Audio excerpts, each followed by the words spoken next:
Bueno, muy buenos días a todos, bienvenidos y muchas gracias por vuestra asistencia. Estábamos comentando en el café precisamente que yo creo que cada vez más pues se agradece la presencia física, ¿no? Y vernos las caras y estar más en contacto físico, y además lo vamos notando en los distintos, lo hablábamos con Laura y Rafael en el café, en los distintos eventos que se van sucediendo, pues la verdad es que vamos viendo también que bueno, siempre los actos presenciales son muy de agradecer, ¿no? Y este, para la Fundación Más Humano, es especialmente importante. Como lo sabéis los que ya vinisteis el año pasado, inauguramos un ciclo, no voy a decir de conferencia, no tiene sentido de conferencia, además los ciclos de conferencia solo van una o dos personas, aquí hay un multitud de personas, entonces, por lo menos los de la universidad, ¿no? Pero inauguramos una especie de ciclo que queríamos repetir todos los años. Yo creo que es un tema importante, que ya digo, le damos mucha importancia en la Fundación, que es al inicio del año, y aprovecho para felicitaros el año y desearos todos los éxitos, al inicio del año, pues hablar un poco en general de perspectivas, ¿no? De tendencias, de lo que va aconteciendo, ¿no?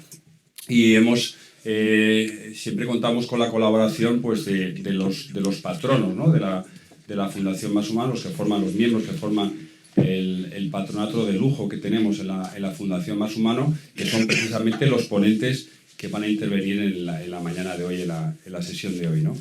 Y yo creo que el enfoque que nos une en estas perspectivas de análisis de tendencias y prioridades del 2024, siempre, y lo tenéis ahí en el programa, siempre es lo que es marca de la casa, por decir una forma, en la Fundación Más Humano, que es una visión humanista, ¿no? Siempre nuestro objetivo no es simplemente dar una charla de lo que acontece o lo que vemos en el ámbito, como veremos en las dos mesas, en el ámbito empresarial, en el ámbito de la sociedad, etcétera, sino que además le añadimos un plus que es importantísimo y que lo que queremos distinguirnos y queremos hacerlo de una forma, bueno, influyente, es el toque pues, humanista, ¿no? En todo lo que tratamos, ¿no? Y ese es un poco el leitmotiv de la sesión en la jornada de hoy. Vuelvo a agradecer vuestra presencia porque, bueno, no, aunque sea temprano, nunca es fácil por las agendas, ¿no? Yo simplemente voy a decir que una cuestión más, que vamos a hacer la sesión en dos mesas. Una primera mesa redonda que moderará Beatriz Acheguitián, que es nuestra directora general de la Fundación Más Humano, que estará más centrada en el ámbito más económico, empresarial, recursos humanos y quizá un poco hablaré yo al final de relaciones laborales, insisto, desde la mirada humanista, como dice el programa, y en una segunda mesa redonda que moderará Tomás Pereda, subdirector general de la Fundación Más Humano, que estará más centrada en el ámbito de la ciencia, tecnología y sociedad, también con esa mirada humanista. Y ya sin más, cedo la palabra a Beatriz para que comencemos sin más dilación la primera mesa. Muchas gracias. Muchas gracias a todos por vuestra asistencia y por compartir con nosotros este segundo evento que organizamos, que empezamos el año pasado con nuestros, como ha comentado Íñigo, nuestros miembros del patronato, expertos en diferentes materias, que hoy nos regalan sus reflexiones y su mirada sobre qué va a pasar en el año 2024, en el 2024, y también qué tendencias, ¿no?, estamos viendo en nuestra sociedad, de cambios acelerados, de entornos convulsos a nivel global, y cómo está impactando nuestra economía. Hoy hablaremos ahora en esta mesa de economía, del mundo de los órganos de gobierno, de las empresas, y también una mirada desde el mercado laboral que nos aportará Íñigo Sagardoy. Muchas gracias, antes de empezar la mesa, al equipo de Sagardoy Abogados por hacer esto posible, y también pues, al equipo de la Fundación Más Humano también que han trabajado para que hoy estemos todos aquí reflexionando y aportando nuevas ideas alineadas con el propósito de nuestra fundación, que es el impulso de una mirada humanista en el mundo empresarial y también en nuestra sociedad. Y sin más, yo me voy a callar, le voy a pasar la palabra a Rafael Domènech, responsable de análisis económico del BBVA Research y catedrático de análisis económico de la Universidad de Valencia. Adelante, Rafael. Muchas gracias, Beatriz, y muchas gracias, por supuesto, a la Fundación y a Sagardoy Abogados por la invitación un año más para estar en este importante evento, y sobre todo muchas gracias a todas las personas que nos acompañáis hoy en él, ¿no? Bien, he preparado una breve presentación. Voy a tratar de, en 10-15 minutos, pasar, ¿no?, hacer un recorrido por las perspectivas de la economía global y de la economía española, para que luego tengamos, si acaso, tiempo para poder debatir con vosotros, ¿no? Básicamente lo que estamos viendo a nivel global es una desaceleración de algunas economías, básicamente Estados Unidos, la eurozona en una situación de estancamiento. Sabéis que Alemania acaba de publicar datos de una ligera contracción económica en el 2023, pero básicamente el balance que tenemos a este inicio del año es que al final 2023 ha terminado siendo algo mejor de lo que se esperaba hace un año, precisamente, cuando hicimos este evento, ¿no? Si os acordáis, entonces teníamos el temor de que Estados Unidos pudiera entrar directamente en recesión este año. No ha sido el caso. 2023 pues habrá acabado con un crecimiento cercano al 2,5%, básicamente lo mismo que en España, un 2,4%, ¿no? Y es cierto que para 2024 la previsión de crecimiento, como vais a ver ahora, es más moderada, pero se aleja un poco el fantasma o por lo menos, si no se materializan los riesgos que están ahí, que luego comentaré, pues hace que sea mucho más probable el escenario de aterrizaje suave de la economía, pues eso, hacia un entorno de crecimiento en el entorno del 0,5. En Europa, como tenéis aquí, pues a través de estos indicadores de actividad, que son los índices de pedidos, pues veis que el sector servicios, que es básicamente el grueso de la economía, ha aguantado bastante bien, y donde sí que ha habido una contracción seria, pues ha sido en el sector de las manufacturas.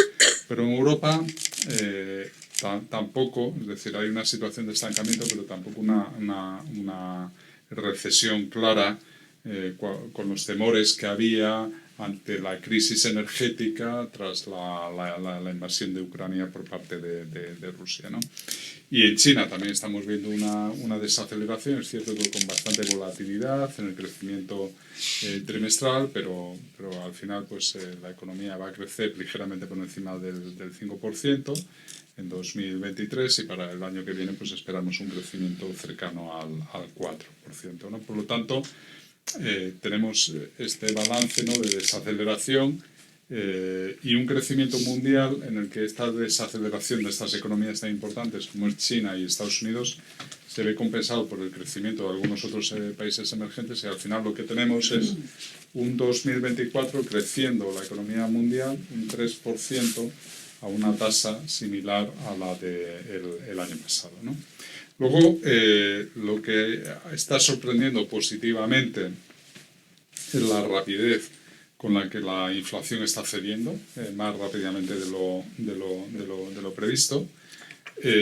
Aquí veis cómo se ha comportado el IPC y su tasa subyacente, tanto en Estados Unidos como en la eurozona, acercándose a lo que son los objetivos de los bancos centrales, y esto ha provocado un cambio de expectativas de mercado muy importantes, que yo creo que es demasiado agresivo. Es decir, ayer se encargó Christine Lagarde de avisar no tenemos previsto bajadas de tipos antes del verano, cuando el mercado ya las estaba descontando. Nosotros somos un poco más prudentes, como vais a ver, ¿no? Queda por recorrer lo que se denomina la última milla, ¿no?, de la inflación, que puede ser que cueste, ¿no?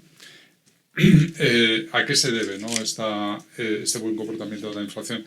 Bueno, pues a que los precios de las materias primas se han moderado mucho, y fijaros que los precios del petróleo a la derecha pues también, ¿no? Incluso a pesar de todas las medidas que ha tomado la OPEP, ¿no?, para incrementar precios, a pesar de la inestabilidad que hemos visto en Oriente Medio, pues el precio está significativamente por debajo de lo que se preveía hace un año, ¿no? Y luego lo que está contribuyendo claramente a esta resiliencia de las economías, a evitar estos escenarios por el momento de aterrizaje brusco, es el buen comportamiento del mercado de trabajo, ¿no? Básicamente hay un problema, yo diría, bastante generalizado en lo que son las economías avanzadas, escasez de mano de obra, y nos encontramos pues eso, que la eurozona tiene una tasa de desempleo en mínimos, Estados Unidos también, cerca del mínimo histórico, y China no está en mínimos, pero bueno, tiene una tasa de desempleo aceptable. A cambio de esto, China pues está en una situación de cuasi deflación, ¿no? Y luego lo que hemos seguido teniendo, por razones distintas, ya no la del COVID, pero en el caso de Europa, como consecuencia de la guerra en Ucrania, en Estados Unidos, como resultado del IRA, ¿no? del Inflation Reduction Act, ¿no? Y de toda esta política activa de inversión en renovables, pues ha habido un estímulo fiscal muy grande, ¿no? Que en este sentido la política fiscal ha sido inconsistente con la política monetaria, ¿no? La política monetaria ha sido restrictiva, pero la política fiscal pues ha sido seguramente excesivamente expansiva, ¿no? Bien, ¿qué es lo que prevemos para este año en nuestro escenario base, ¿no? Pues esperamos esta moderación del crecimiento mundial, también de la inflación, bancos centrales cautelosos, más cautelosos de lo que espera el mercado, cierta volatilidad financiera pero contenida, y sobre todo un año que va a venir dominado, y de esto hablaré luego a continuación, de los riesgos por las tensiones geopolíticas. Yo creo que esto es lo que contamina, ¿no? Ahora las perspectivas para el 2024, son todos los riesgos crecientes que hay, que ahora mencionaré. Con estas previsiones, pues lo que esperamos para 2024 es desaceleración de Estados Unidos del 2,4 al 1,5, cierta mejora de la actividad, pero muy débil en la eurozona, que pasaría de crecer un 0,3-0,4 a crecer ligeramente por encima del medio punto, es decir, todavía por debajo de lo que sería el crecimiento potencial de la eurozona, y China, que continuará desacelerándose con un crecimiento ligeramente por encima del 4%. La inflación, pues acercándose hacia lo que son los objetivos de los bancos centrales. Creemos que ya a finales de este año, si no se materializan los riesgos, podríamos estar ya con inflaciones en el entorno del 2%, y lo que tenéis a la derecha, bajadas moderadas de los tipos de interés. Estaríamos hablando de unos 100 puntos básicos en Estados Unidos, por lo tanto lejos de los 150 que incluso está manejando el mercado, y unos 75 puntos básicos en la eurozona. ¿Cuáles son los riesgos, ¿no? Bueno, pues además que las tensiones geopolíticas pues están añadiendo mucha incertidumbre sobre cuánto nos va a costar recorrer esa última milla de la inflación, ¿no? El ejemplo más reciente lo tenemos en lo que está pasando ahora en el Mar Rojo, ¿no? Con las amenazas a los bombardeos por parte de los hutíes a todo el tráfico marítimo que hay ahí. Esto desvía aproximadamente un 15% del comercio mundial que tenga que bordear África, encarece el precio de estos viajes, hace que duren más y genera un cuello de botella que todavía no se le ha prestado mucha atención, pero podemos empezar a verlo rápidamente, que es el de, claro, si ahora el transporte marítimo requiere más días, necesitamos más contenedores en movimiento, ¿no? Y puede que no haya tanto contenedor para tantos días de más tráfico marítimo, ¿no? Entonces, por lo tanto, tenemos ahí un riesgo latente de cuánto nos va a costar bajar la tasa de inflación. Tenemos conflictos que no están cerrados, el de Ucrania, el de Gaza. Esta noche ha habido también ahí un conflicto entre Irán y Pakistán, ¿no? Un ataque aéreo, etcétera, ¿no? Y bueno, luego está la amenaza esta de la que ya llevamos hablando.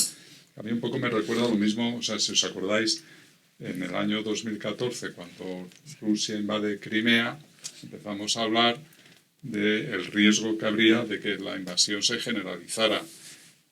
Tardó, pues eso, desde el año 2014 al 2022 en producirse.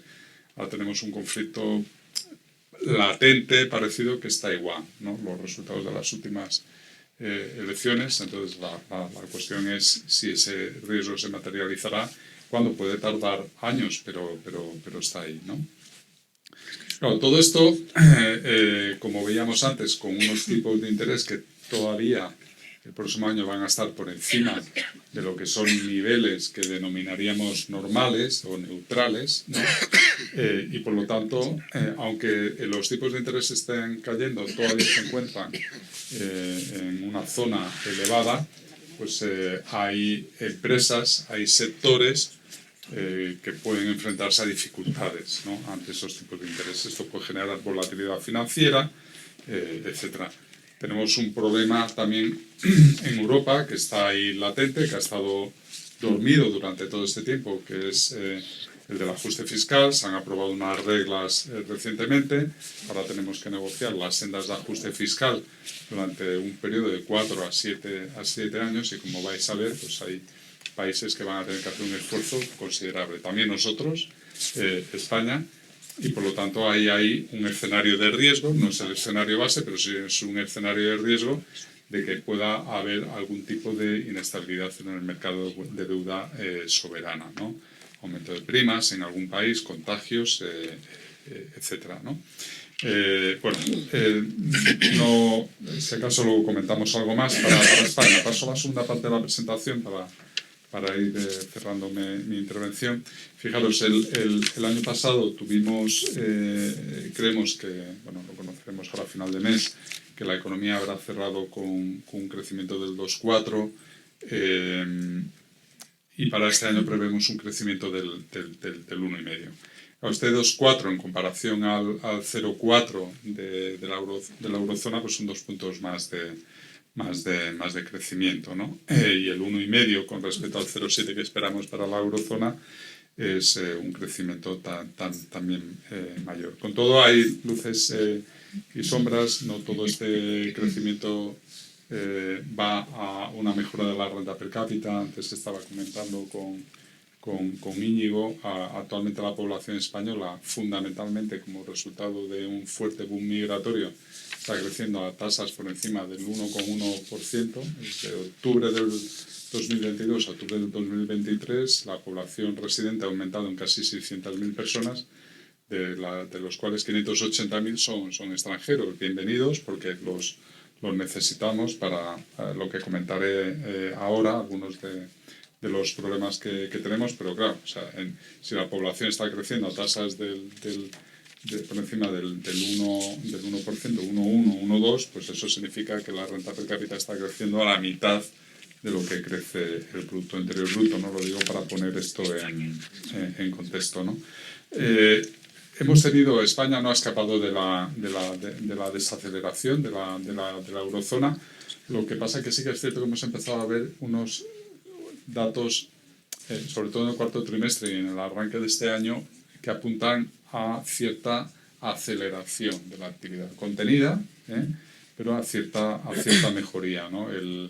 La afiliación el año pasado, en el último trimestre, terminó creciendo en tasas trimestrales un 0,4, o sea, 4 décimas. A nada que la productividad haya crecido 1, pues el Producto Interior Bruto habría crecido 5 décimas, que eso en tasa anualizada estaríamos hablando de una tasa del 2%, ¿no?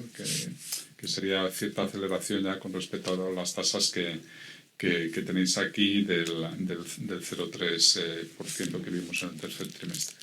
Luego, en términos de mercado de trabajo, no tan acusado como en Estados Unidos o como en otros países como Alemania, otros países europeos, ¿no? En general, el conjunto de la eurozona, donde hemos tenido vacantes en máximos históricos, o sea, plazas sin cubrir, máximos históricos. Aquí en España también se está produciendo un fenómeno parecido, ¿no? Tenemos cada vez más ocupaciones en las que hay muchas dificultades para cubrir esos puestos de trabajo. No estamos en máximos históricos, no estamos con una tasa de vacantes sobre la población activa como la que teníamos en el 2006-2007 en pleno boom inmobiliario, pero sí que estamos en una zona intermedia entre lo que sería una situación neutral de un mercado de trabajo en equilibrio a una situación ya de calentamiento, sobrecalentamiento del mercado de trabajo, ¿no? Y por lo tanto este es un problema, la falta de capital humano en muchos sectores, y a esto se une también un problema de relevo generacional, ¿no? Cada vez la edad media de los ocupados es es mayor y cada vez empieza a haber más ocupaciones en las que, por eso decía que la inmigración también es necesaria, porque si está pasando del mercado de trabajo a población inactiva por jubilación del orden de un 1%, de un 1,5% de toda la población ocupada al año, necesitamos sustituir a estas personas, ¿no? Por mucho que hablaremos luego de inteligencia artificial, de disrupción digital, etcétera, pero por muy rápido que vaya esto, es posible que no vaya tan rápido como para sustituir a todas las personas que se jubilan. En algunos sectores pues ya hay problemas bastante graves. Lo que va más lento, o sea, es cierto que esta desaceleración que hemos tenido está provocada por el deterioro de las condiciones externas. Las exportaciones se desaceleraron mucho a mitad del año. Hemos empezado a ver a finales de año cierta recuperación y lo que ha habido es un trasvase de demanda externa a demanda interna, pero fundamentalmente consumo privado, lo cual está muy unido a este boom de población. Pero lo que va más lento con diferencia en la recuperación es la inversión. Y el problema es que no es un fenómeno estrictamente cíclico. El problema es que este problema ya de divergencia en inversión por persona en edad de trabajar es algo que llevamos viendo ya 15 años. Es decir, que esto es algo ya que se ha convertido en estructural, que está afectando a nuestra productividad, a que nuestra productividad no crece como en el resto de Europa, afecta a nuestros salarios, que no pueden crecer como en el resto de Europa, y está afectando a nuestra renta per cápita, que está en una senda de ligera divergencia con el resto de Europa, ¿no? Aquí se abrieron muchas esperanzas con los fondos europeos, pero los fondos europeos, lo que hemos tenido que ir haciendo todas las instituciones es ir retrasando su impacto, ¿no? Si en el 2021 ya decíamos que el impacto no iba a ser como esperaba el gobierno, sino que se demoraría al 2022. Cuando llega el 2022 tenemos que posponerlo al 2023. Y ahora, como veis en este gráfico, pues lo tenemos que posponer al 2024. O sea que ya vamos con 2 años de retraso para alcanzar el impacto máximo sobre la actividad económica, insisto, sobre una tendencia estructural de baja inversión. Y a todo esto se une, pues más recientemente, la preocupación que hay por la incertidumbre en la política económica y los efectos que esto pueda tener sobre la economía, y sobre todo con la inversión, ¿no? Que como motor del crecimiento a largo plazo. Algunas medidas en materia laboral, yo me centro aquí en las laborales, fiscales, dado el objeto de la sesión de hoy, podrían además tener un incremento de los costes laborales, ¿no? Reducir las horas de trabajo, la jornada laboral, hay 2 formas de hacerlo. Una es más saludable que la otra. La buena es aumentamos primero la productividad. Al aumentar la productividad se aumentan los salarios por la vía de la negociación colectiva. De la misma manera que tenemos más renta para disfrutar de más consumo, tenemos más renta para disfrutar de más ocio, y entonces queremos reducir las horas. Esto es tendencialmente lo que ha ocurrido, es lo que vemos en la comparativa internacional. Aquellos países más productivos tienen jornadas de trabajo más cortas. La otra es darle la vuelta a esto, es obligar a que sin mejoras de productividad la jornada de trabajo reduzca. Entonces lo que tenemos es un shock negativo en los costes laborales, y por lo tanto esto puede afectar para quedarnos con aquellas actividades, ocupaciones o horas más productivas, pues termina afectando al PIB y al empleo. Fijaros que disminuye más el empleo que el PIB, porque es la manera de contrarrestar este shock de aumento de costes laborales, que como veis ahí pues sería de un 1% en 2 años. Y luego otro elemento de incertidumbre, como os decía, es el de la vuelta de las reglas fiscales. Entonces, en este gráfico, para que lo entendáis, pero es bastante ilustrativo para que veáis un poco dónde estamos. Lo que tenéis en el eje horizontal es la deuda pública sobre el Producto Interior Bruto, y en el eje vertical lo que tenéis es el saldo presupuestario primario, es decir, una vez que quitamos la carga de intereses de la deuda pública sobre el Producto Interior Bruto. Aquí lo interesante es estar en la esquina superior izquierda, Dinamarca. Tienes poca deuda y además tienes una situación de superávit fiscal. Tienes mucho margen para hacer muchas cosas. Y lo peor es estar en la esquina inferior derecha, ¿no? De hecho, esa recta que tenéis ahí, esa línea de puntos, nos denota un poco el margen fiscal, ¿no? Es decir, cuanto más a la derecha estamos, peor margen fiscal tenemos. Cuanto más a la izquierda y hacia arriba, mayor es el margen fiscal. Fijaros que ahora mismo países como Francia e Italia están en una situación de espacio fiscal parecido. Por razones distintas. Italia porque tiene mucha deuda, pero no ha corregido suficientemente el déficit. Francia tiene menos deuda, pero tiene mucho más déficit que Italia. Y España está detrás de esa frontera, es decir, no estamos al frente, no estamos en la zona de riesgo, pero estamos en la zona de contagio, ¿vale? Es decir, que nosotros tenemos que hacer los deberes. Lo ideal sería, en los próximos 4 años, ir a una situación como la de Portugal. Porque una vez que estás en esa situación de Portugal, ya te puedes dejar llevar. La deuda se va a ir reduciendo sola, sin ningún problema.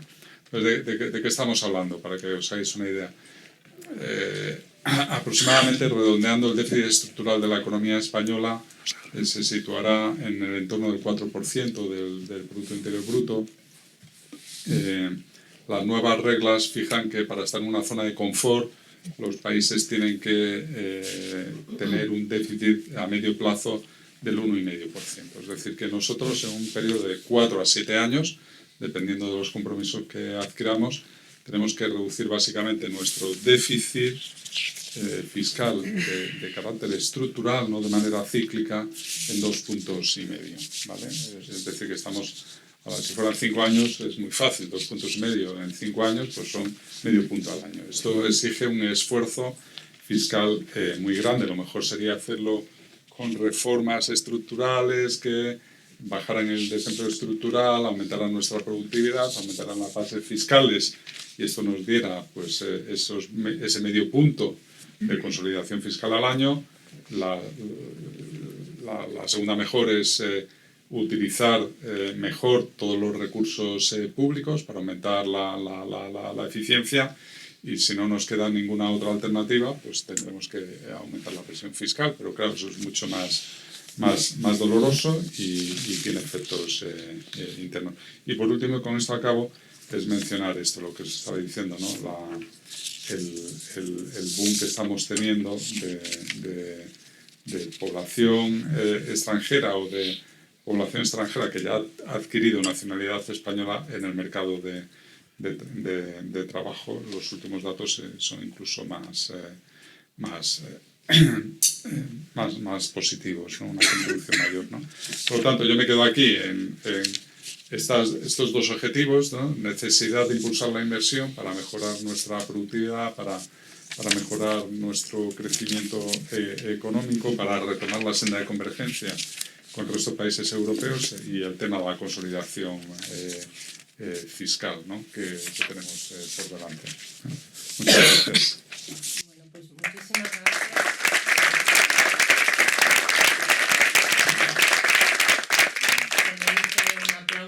Yo tenía unas preguntas preparadas, pero bueno, vamos un poquito justos de tiempo, pero no quiero hacerle esta pregunta a Rafael un poco en este contexto.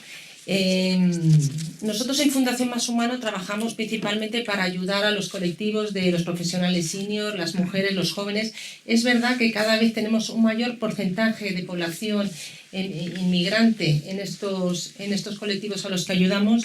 Y ya centrándonos un poco en estas medidas de inversión que hablas, que es necesaria potenciar la inversión, ¿qué se podía hacer exactamente en el ámbito de la inversión para potenciar el empleo en estos colectivos? Sabiendo que, aunque no lo hemos mostrado, sí que tenemos unas diferencias de desempleo estructural respecto a otras economías europeas y mundiales en estos colectivos, que es el de los niños, los mayores de 50, el de las mujeres y los jóvenes. ¿Qué se puede hacer más concretamente? A ver si nos das un poquito de luz hacia dónde se podrían dirigir las políticas económicas para ayudar a estas personas que todavía no han entrado en el mercado laboral. ¿Contesta ahora o lo Sí, dejamos sí, para no, luego? no. Contesta ahora y ahora ya damos paso. No, es por Laura, ¿no? Sí. No, muy rápidamente. Yo creo que claramente la asignatura pendiente, y esto es uno de los hitos que tenemos con Bruselas para el desembolso de fondos, es la reforma de las políticas activas del mercado de trabajo, todo lo que tiene que ver con formación, con detectar cuáles son las necesidades que tiene nuestro tejido productivo y cuáles son las deficiencias que tiene esa oferta de trabajo, estas personas que están buscando empleo, ¿no? Que están disponibles para trabajar, ¿no? ¿Cómo conseguimos que case, ¿no? Hacer ese emparejamiento entre oferta y demanda con políticas adecuadas? Políticas activas de empleo muy centradas también en la Claro. formación, reskilling de las personas para que puedan dar respuesta a esa demanda no satisfecha, ¿no? Del mundo empresarial.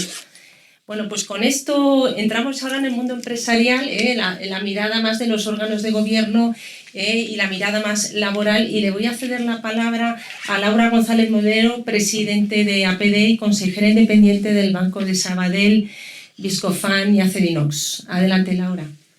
Muchísimas gracias. Muchísimas gracias a Sagardoy y a todos ustedes, ¿no? por estar aquí, invitarme un año más a esta reflexión que considero que es necesaria en los momentos tan complejos que vivimos. Después de una presentación tan brillante, como nos hace siempre Rafael, ¿no? Nos pone en perspectiva económica macro de la lectura de lo que está aconteciendo en el mundo, yo voy a hacer una reflexión más desde el punto de vista empresarial, ejecutivo, cómo vemos los retos y cómo encaramos el año 2024, ¿no? Yo creo que no cabe duda, ¿no? Por todo lo que nos ha comentado Rafael y todos vivimos en el día a día y leemos en la prensa, es que 2024 será otro año marcado por una gran volatilidad, ¿no? Y complejidad ante riesgos geopolíticos, creciente polarización de la sociedad que tiene implicaciones empresariales y económicas importantes, perturbaciones del clima, que luego voy a hacer un pequeño comentario, y tenemos que tener en mente que este año 2024 los procesos electorales van a afectar al 40% de la población mundial. Va a haber elecciones en muchísimos países y, por supuesto, bueno, mencionar la situación bélica que ha mencionado Rafael, que sin duda esto es un aspecto que tenemos que tener en mente porque está afectando de una manera importante y tenemos que monitorizar de una manera muy cercana. Todo esto nos lleva, y lo venimos haciendo los últimos años y con mayor intensidad desde la pandemia, es revisar de una manera mucho más profunda y con mayor frecuencia el mapa de riesgos dentro de las empresas. Independientemente del sector donde estemos inmersos, sin duda la gestión de riesgos y la evaluación de riesgos potenciales y revisión de este mapa está en la agenda de cualquier empresa cotizada, no cotizada, en cualquier sector. Porque hemos vivido de una manera pues, muy intensa como riesgos sobrevenidos que no teníamos claramente identificados nos han afectado de una manera muy profunda, ¿no? Y el más claro ha sido el de la pandemia, que vimos cómo transformó nuestros modelos de negocio, nuestra financiación, la manera de aproximarnos a nuestros clientes y cómo relacionarnos. Entonces, esto es una realidad muy importante, que también han aparecido nuevos riesgos ligados a la tecnología, como ha sido la ciberseguridad. Si vemos ahora mismo los mapas de riesgo que están publicados por las grandes instituciones, ¿no? Por los grandes analistas que presentan los top 10 riesgos en el mundo, ciberseguridad sigue estando en un nivel muy alto. El año pasado estaba el número 1, ya no está el número 1 porque el número 1 para el 2024 es inteligencia artificial. Retos tecnológicos muy importantes que llevan consecuencias regulatorias que no voy a entrar en detalle porque luego hay una segunda mesa que se va a hablar de tecnología, pero no quería dejar de nombrarlo por la importancia que tiene en la gestión del día a día de nuestras empresas, las amenazas y cómo los tenemos que gestionar con ese equilibrio de riesgo-beneficio, ¿no? O sea, tenemos que entender qué puede suponer, tenemos que aprender de ello, pero al mismo tiempo tenemos que ver también cuáles son los riesgos asociados de ello. Y en ese dilema tenemos que vivir los administradores de las empresas, los consejeros y los ejecutivos. Quería mencionar también y hacer un poco más énfasis en algo que también Rafael ha comentado, es la evolución de los precios, ¿no? Yo no soy tan optimista de que podamos llegar a final del 24 a un 2%. Yo no lo creo. Creo que vamos a tardar un poco más, que se llegará más hacia el 25 o 26. ¿Por qué? Por algo también que él ha mencionado, ¿no? Las crisis de suministros, de nuevo, que estamos viendo que cuando hacíamos estos análisis, y nosotros también en el banco en diciembre pensábamos, éramos más optimistas, pues con la situación del Mar Rojo, la situación en el Canal de Panamá, en ese caso no por una situación bélica, sino por una situación climatológica que antes comentaba. La sequía, la falta de agua hace que las presas no puedan tener suficiente nivel de agua para que puedan pasar los barcos. Esto va a tener un encarecimiento de los costes de los fletes marítimos, como muy bien comentabas, pero también en el retraso de entrega de las mercancías, porque tienen que hacer un recorrido, como ya explicaba, por la Esperanza, y eso es un coste mayor y también un retraso en días, en meses. Y eso va a tener un efecto en nuestros modelos productivos, sobre todo en el mundo industrial, que está sufriendo mucho. Tengo el privilegio de estar en 2 compañías industriales en las que estamos sufriendo desde hace muchos años una presión muy importante por muchos factores. Y eso está retrasando nuestras inversiones y nuestras decisiones de inversión, porque la puesta en marcha de cualquier mejora desde el punto de vista productivo que necesitas, como es lógico, no solo materias primas, sino productos intermedios, como son maquinaria, los periodos de entrega se han alargado de una manera increíble desde la pandemia. Han mejorado un poco, pero ahora van a volver a empeorar. Y eso hace que se retrasen las tomas de decisiones, que el efecto, una vez que se han implantado, tengan esas repercusiones, esos beneficios en el mundo productivo, también se van a atrasar. Con lo cual, eso va a hacer un crecimiento de precios en general. Por otro lado, la regulación, quiero hacer mención a ella, la regulación a las empresas europeas pues nos está poniendo una presión, ya lo comenté el año pasado y estoy pues obligada a volverlo a hacer, pero todavía con mayor intensidad. La regulación que tenemos nos hace una mella importante en nuestra competitividad. Lamentablemente la competitividad europea no está mejorando. No está mejorando como consecuencia de que nuestra productividad no mejora y los costes empresariales siguen subiendo salarios, siguen subiendo costes laborales y todo eso lleva que si nuestra productividad no mejora al mismo nivel, como muy bien explicaba, hace que perdamos competitividad y nuestra productividad no está avanzando de la manera que necesitaríamos y en consecuencia hace también que nuestro mercado laboral se resienta, sufra y tenemos un dilema con el mercado laboral muy importante.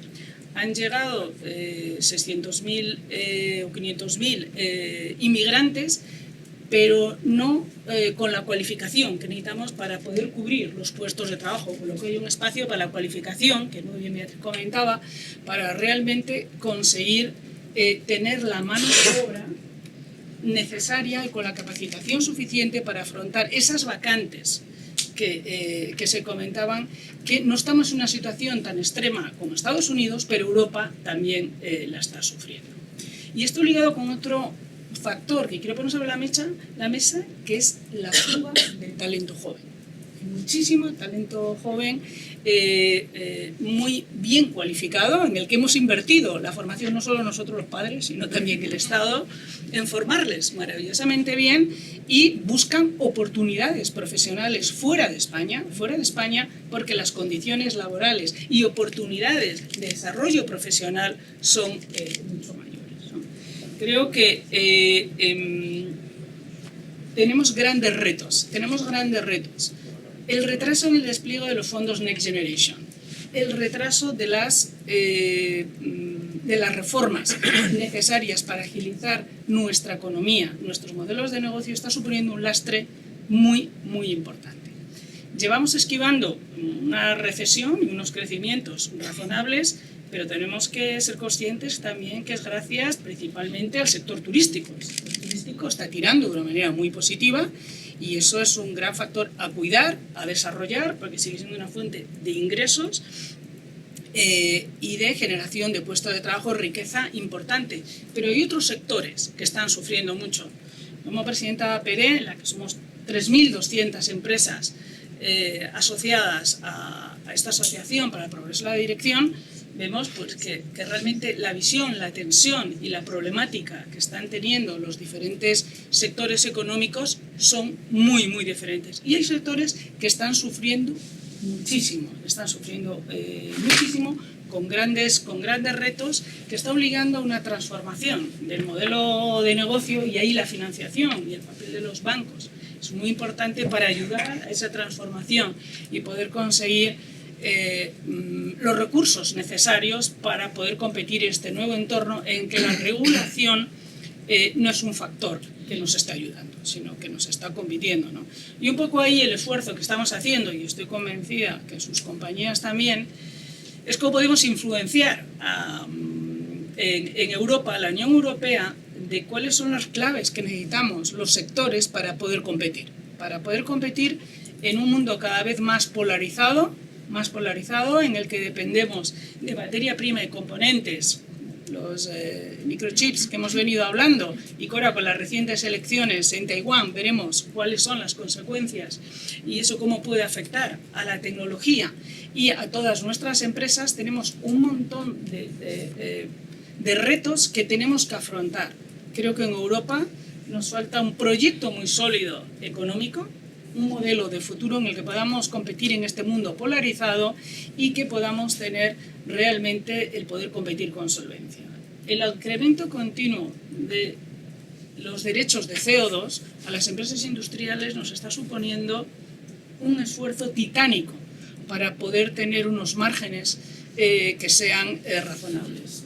Vemos en la prensa como empresas industriales tienen que apagar calderas, tienen que cerrar sus fábricas durante eso porque los costes operativos son tan altos, el coste energético, el coste de emisiones de CO2, que hace, y costes salariales, que hace muy complejo el poder operar de una manera satisfactoria. Habiendo dicho todo esto, creo que tenemos que ser optimistas porque no nos queda más remedio. Cuando nos ponemos además en posición negativa, todo sale mal, ¿no? O sea, entonces, importante es tener un diagnóstico correcto, apalancarnos en las fortalezas que tenemos, en el ingenio, la creatividad, la resiliencia que tienen nuestras industrias, nuestros sectores, nuestros ejecutivos, para seguir buscando esos caminos de crecimiento, intentando esquivar las trabas que nos hacen muy difícil competir, pero buscando creatividad somos capaces de poder hacerlo. Y un elemento, por último, ya es mi último apunte, es el tener en cuenta también que necesitamos un buen gobierno corporativo. Yo soy una firme defensora del gobierno corporativo porque creo que es el mejor instrumento que tenemos en nuestras manos para asegurar que las decisiones que se toman a todos los niveles son las más adecuadas para poder asegurar ese equilibrio de los mayor beneficio para todos los stakeholders. Y ese empeño creo que venimos trabajando en una manera importante. Esta casa también, como sabéis, la Business School de Sagardoy tiene un curso de especialización de gobierno corporativo que yo tengo el lujo de dirigir académicamente, en el que ponemos mucho énfasis en poder formar y concienciar de la importancia en todo tipo de organizaciones, sean públicas, privadas, cotizadas, no cotizadas, del tercer sector, que se beneficien del buen gobierno corporativo. Porque en este entorno de volatilidad e incertidumbre necesitamos tomar decisiones de una manera ágil, de una manera absolutamente conscientes del impacto de nuestras decisiones y también con la cintura y flexibilidad para poder tomar decisiones acorde, va cambiando ese entorno para poder maximizar las oportunidades de, yo siempre digo, sostenibilidad / viabilidad. porque aunque seamos muy sostenibles desde el punto de vista ESG, si no lo somos desde el punto de vista financiero, la viabilidad de las compañías no existe, sucumbirán, y tenemos que ser capaces de hacer esto. Pues muchas gracias.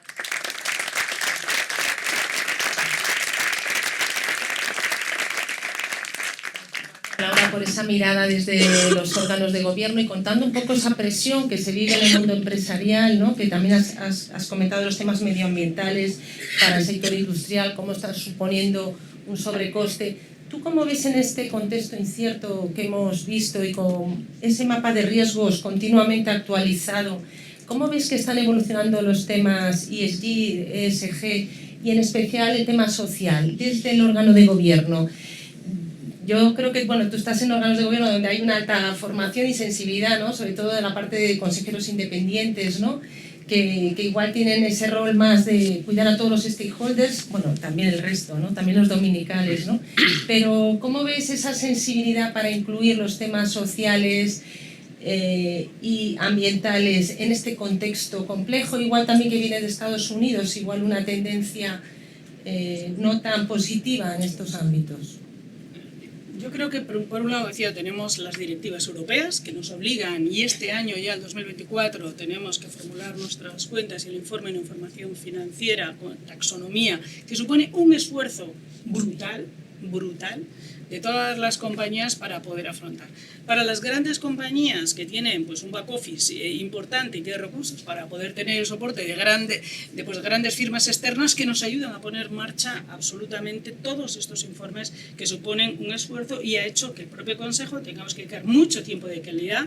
De hecho, muchas instituciones, muchas empresas han creado una comisión de sostenibilidad que le dedique absolutamente esfuerzo sobre ello, pero también sabéis que la comisión de auditoría, y ha habido ahora una última revisión por parte de la CNMV de la guía de la comisión de auditorías y compliance, en las que se pone énfasis cómo, en responsabilidad de la comisión de auditoría, de velar también por la robustez de los datos no financieros, solo financieros. Entonces, ¿cómo se está viviendo? Con mucho foco, con mucho interés, es una fuente de costes adicionales, pero también es una oportunidad. Y eso es con la doble visión que lo tenemos que hacer, ¿no? Porque nos va a permitir también, gracias a esas exigencias y tener que seguir una ruta de descarbonización, el poder transformar nuestros modelos de negocio, acometer inversiones para poder transformar nuestro modelo de negocio que sea sostenible. El reto que tenemos principalmente, y ahora voy a lo social, es que en muchas de ellas la tecnología todavía no da respuesta. O sea, las energías limpias, o sea, hidrógeno, renovables, para ciertos negocios es suficiente, pero por ejemplo, en una empresa industrial tipo una metalúrgica en la que tiene que fundir metales, necesita una intensidad altísima que eso no lo consigues.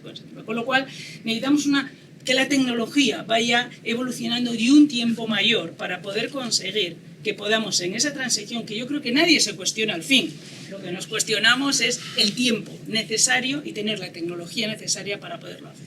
Y la parte social cada día tiene una importancia más importante. De hecho, la CNR se ha convertido en una de las comisiones de mayor importancia, porque la parte social está siendo muy, muy importante. Primero, por el problema de gestión del talento. Cómo adquirimos talento, cómo lo retenemos, porque la tecnología se ha convertido en una commodity. Lo que no es commodity es las personas, es el talento. Entonces, ¿cómo se da respuesta? ¿Cómo estamos presentes de una manera que generemos valor en las comunidades donde estamos presentes? Si somos una compañía extractiva, que es una empresa que genera residuos y los gestionamos, pero tiene un impacto, cómo somos capaces de hacerlo y cómo estamos generando valor para la sociedad, ¿no? A través también del cumplimiento de toda la normativa, ¿no? Pues de unos salarios dignos, de igualdad, que no haya desequilibrio. Entonces, todos esos retos, como cada vez están más regulados, están en la agenda de todos los consejos de administración. Una buena noticia. Pues pasamos a Íñigo Sagardoy, presidente de Sagardoy Abogados y presidente de nuestra fundación, para que nos dé su mirada sobre el año 24 y más adelante en el mundo del trabajo, en el mundo laboral. Adelante, Íñigo. Muchas gracias, Beatriz. Y muy rápido porque aunque tuvimos 15 minutos más de gracia, pero sí me gustaría dejar 5 minutos finales, si te parece bien, Beatriz, para preguntas que siempre son más interesantes vuestras, ¿no? Entonces voy a ir rápido. 2 salvedades iniciales. Estas son, lógicamente, reflexiones personales que están basadas en estudios, bueno, en mis percepciones y sobre todo lo que voy hablando con la mayoría de mucha gente que estáis aquí del ámbito de los recursos humanos, lo que vimos en el despacho, lo que vamos viendo en la Business School, también en los cursos, etcétera, ¿no? Pero vamos, que son reflexiones meramente personales. Y luego no me voy a centrar mucho en el mercado de trabajo, que iba a decir algo, pero como ya lo sabe Rafael, se lo digo siempre, el economista más brillante de España en el ámbito de economía laboral, de mercado de trabajo, es Rafael, pues me da vergüenza hablar de nada delante de él. Y recomiendo siempre leer y analizar lo tenéis en la página web de BVA Research, todos los estudios que hacen sobre el mercado laboral, que lo hacen trimestralmente o mensualmente, yo creo que mensualmente, y son súper interesantes, ¿no? Entonces voy a centrar, como decía Beatriz, más en el ámbito del talento, recursos humanos / laboral y bueno, unas pequeñas reflexiones. Dos ideas principales que tienen mucho que ver con lo que han dicho ya Laura y Rafael y también Beatriz. Vivimos en un mundo totalmente acelerado, de rapidez extraordinaria, y lógicamente esto aplicado al ámbito del talento, de los recursos humanos, al ámbito laboral, pues lógicamente esto influye, ¿no? y también tiene su impacto, ¿no? El año pasado, cuando hablaba sobre estos mismos temas, traía a colación un informe de la consultora Gartner, que a mí me parece un informe siempre muy de referencia en el ámbito de los recursos humanos, que establece a principio de año las 5 prioridades de los directivos de recursos humanos para cada año. Es un análisis muy concienzudo, se entrevistan a más de 500 profesionales del ámbito de recursos humanos y talento en 40 países, o sea que no es nada sesgado, es bastante amplio.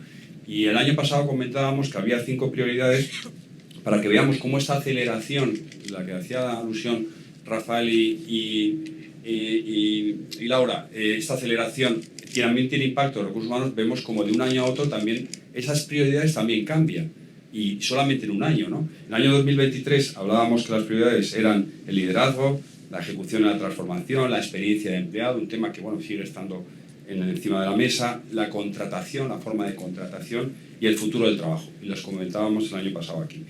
Pues este año, en este informe, se hablan de otras 5, que algunas tienen que ver, pero no exactamente son las mismas, que es un tema que además hablábamos en el anterior foro de recursos humanos que tuvimos con Fran García Cabello a principio de año y con Plácido y Tomás, que estuvimos hablando de estos temas, y coincidíamos mucho en estas 5 prioridades. Una primera que se dice en el informe es, lógicamente, el liderazgo, pero el liderazgo en el sentido de, si en este mundo de aceleración, de riesgos que existen, de cambios continuos, si los managers, los directores de recursos humanos les preocupa si los managers, los que dirigen a las personas, o los managers de las funciones, están capacitados y tienen la suficiente formación para bueno, pues navegar por este mundo de gestión de riesgos que decía Laura, ¿no? Decir, oye, estamos en este ámbito nuevo y por tanto vemos si tienen capacidades y tienen liderazgo para gestionar estos nuevos tiempos. Segunda prioridad, insisto que voy muy rápido porque no quiero quitar tiempo a las preguntas. Segunda prioridad, la cultura de la empresa, ¿no? Esto es un tema ya muy recurrente, pero claro, la cultura de la empresa de un enfoque distinto. Hay una incertidumbre por parte de los directivos en el sentido de decir, bueno, en esta situación de nuevas formas de trabajo, de trabajos híbridos, ¿cómo conseguimos implicar y que los empleados se sientan partícipes de la cultura del propósito empresarial, ¿no? Y no es nada fácil. Lo comentábamos precisamente en el desayuno, en el café esta mañana, ¿no? Cómo enfocar que la cultura de la empresa pues se permeabilice a todos los empleados en ese formato de trabajo híbrido o de trabajo a distancia en muchos casos, ¿no? Tercero, que también se ha hecho alusión anteriormente y se hablará en la siguiente mesa, la tecnología relacionada con los recursos humanos. Aquí los directivos de recursos humanos lo que plantean es la preocupación no tanto de la inteligencia artificial y su impacto, que también, y luego haré alusión un poquito a ello, no tanto eso, sino qué tecnología es la mejor, la más acorde a mi empresa, a mi negocio, incluso a mi propia función de recursos humanos, para adaptar, para innovar y para mejorar bueno, cada área y cada negocio, ¿no? Entonces, también en un ambiente de macro o sobre oferta de innovación tecnológica, bueno, pues cuáles son las herramientas que debo utilizar o que debo escoger para enfocar bien mi función de recursos humanos. Cuarta prioridad, la transformación continua, ¿no? Y cómo afecta esto a los empleados, ¿no? Y su compromiso con la empresa, que también lo comentaba Laura, ¿no? En un entorno de transformación continua, de cambios continuos, las empresas que tienen que ser dinámicas y adaptarse, cómo esto afecta a los empleados y se pueden o no se pueden adaptar a esa transformación, y en el fondo cómo implica eso o cómo tiene que ver eso en la retención del talento, ¿no? No sale nuevamente aquí, como no salía el año pasado ni salía en el anterior, el tema de la remuneración como una problemática o una preocupación que tenga el director de recursos humanos, sino decir, bueno, hay otros temas que los empleados nos están demandando, que van más allá de la propia remuneración y que tienen que ver mucho con la propia transformación empresarial, ¿no? Y por último, un tema que a mí me ha llamado la atención, pero bueno, que tiene mucho sentido, el tema de las carreras profesionales, ¿no? Como quinta prioridad, ¿no? Cómo hacer un proceso de promoción profesional y de carreras profesionales razonable, que sea aceptado por parte de los empleados en un contexto pues, de volatilidad, de cambios, de trabajo híbrido, de desconexión, de distancia, etcétera, y cómo que los trabajadores pues, tienen que ver que ese proceso de carreras profesionales pues, les va a influir y les va a influir para bien, y que es un camino claro y directo, ¿no? Y segunda idea principal, porque no voy a detenerme mucho porque también se ha mencionado y luego me voy a centrar en el tema laboral, los polirriesgos, ¿no? También ellos hablan pues, en el contexto general macro de este informe Gartner, de los cambios acelerados y los polirriesgos, ¿no? Y sobre todo el impacto de la inteligencia artificial.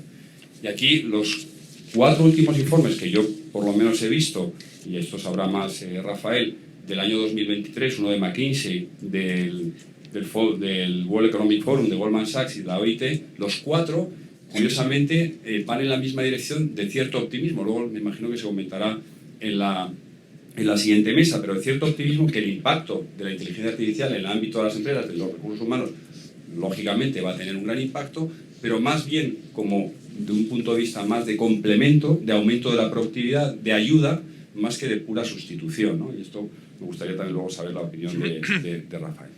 Bueno, y todo esto trasladado al ámbito laboral, también 5, y lo doy en 5 bullet points, ¿no? Pues por no robar más tiempo. En el ámbito laboral que estamos observando nosotros, mayor regulación, bueno, hay muchas cosas que son obvias y que todos conocéis, ¿no? Mayor regulación en el ámbito laboral, y no solo desde el punto de vista de España, sino desde el punto de vista de la Unión Europea, que va a tener un impacto muy importante en el ámbito español, bueno, en el ámbito de todos los miembros de la Unión Europea. Cada vez observamos más regulación europea que se traspasa, no era lo normal, que se traspasa al ámbito español, mayor regulación. Lógicamente, al haber mayor regulación, mayor preponderancia de la jurisprudencia, porque habrá más litigios. ¿Por qué? Porque habrá que interpretar la normativa nueva, normativa muy novedosa, que los laboralistas no estamos acostumbrados. Nosotros estamos acostumbrados a temas de jornada, a temas de salario, temas de clasificación profesional, no estamos acostumbrados a despido, etcétera. No estamos acostumbrados a temas de políticas de igualdad, a temas de políticas empresariales de este tipo, a acoso, a temas de whistleblowing, etcétera, que ya están encima de la mesa, transparencia retributiva, etcétera, ya están encima de la mesa, y eso lógicamente hay que interpretarlo. Eso va a generar mayor litigiosidad y por tanto la jurisprudencia habrá que estar muy atento a lo que diga la interpretación de esta normativa. Tercera idea, la importancia de los derechos fundamentales. Realmente, si hay un leitmotiv de toda la nueva regulación y un leitmotiv de lo que está aconteciendo en el ámbito legal / laboral en nuestro país, es la importancia del predominio de la protección de los derechos fundamentales de los trabajadores frente a instituciones más clásicas, como decía anteriormente, de la jornada, el salario, etc. Cuarta idea, que al hilo de la anterior, un refuerzo y darle muy importante y estar muy atento a la negociación colectiva. Hay mucha llamada en la nueva regulación al diálogo social, a la negociación colectiva, a los convenios colectivos, y por tanto habrá que adaptar toda esa nueva normativa, y además es el camino idóneo y el camino que marca la ley para hacerlo, a los convenios colectivos, ¿no? Por tanto, ahí habrá que innovar, habrá que estar atento, y la importancia de la negociación colectiva, por lo menos durante este año y el que viene, yo creo que es trascendental. Y por último, yo le llamo, bueno, pues un papel de la empresa como cierto cooperador necesario de las políticas públicas. Es decir, hay una llamada por parte de ciertas políticas públicas que se están realizando bueno, pues para que la empresa sea partícipe de esas políticas públicas junto con el legislativo o el ejecutivo. Por tanto, es importante el papel de la empresa en este sentido, que eso hace que la función de recursos humanos, la función de relaciones laborales cada vez tenga un mayor peso estratégico en las decisiones estratégicas de las empresas, porque realmente se está incidiendo mucho en el ámbito de las políticas públicas. Y ya sin mal, perdonad la rapidez, pero quería dejar por lo menos un par de minutos para las preguntas. Eso es, porque yo